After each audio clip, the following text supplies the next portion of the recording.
Yo, good morning mga kanigs. Ayan, dito tayo, magpatuloy tayo dito sa paglinis ng daanan.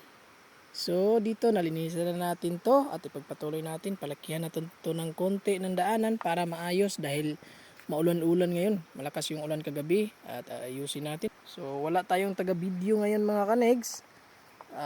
Wala tayong tripod. Samahan nyo lang ako mga kanigs. So, dito mga kanigs, medyo mahaba yung balak nating ayusin o linisin ngayon. Unang gagawin natin dito is maglinis muna tayo. At pagkatapos, kunin natin to, palikihin natin yung daanan. Kaso hindi pa natin kaya sa ngayon dahil tayo lang mag-isa. Linis muna tayo. Tapos, susunod, palakihan natin ng konti para makapasok yung may mga motor na balak dumaan dito.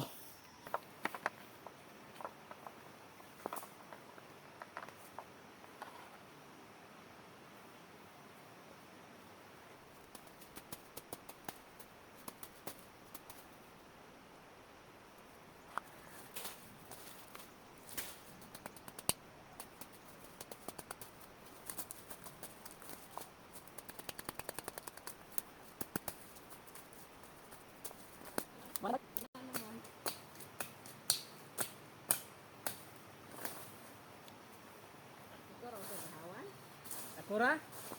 Panpanan po ka ng gamay anit. Okay. Nagyag motor ba? Bitaw.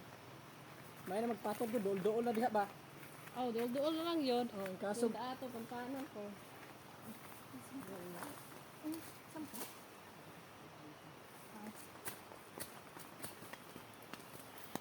Kumali pa, daka ni kasadahan. ay, Johan ra? Yan eh. May na madool-dool na lang diha motor ba? Makalusot. Kilid niya, layo na po, tuyok. Laktod ra eh. Yan eh.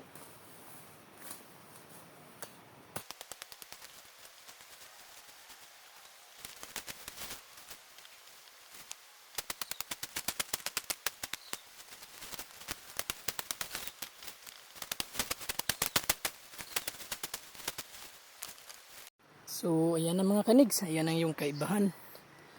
Malaki na yung daanan. Malaki na yung nalinis natin. So, ang kasunod natin dito mga kanigs, palakihan natin to ng konti at tanggalan natin to yung mga gamot. Yun o. Itong mga ugat. Para pag may dumaan ditong motor, papunta sa amin. So, direct na. Hindi na paikot-ikot.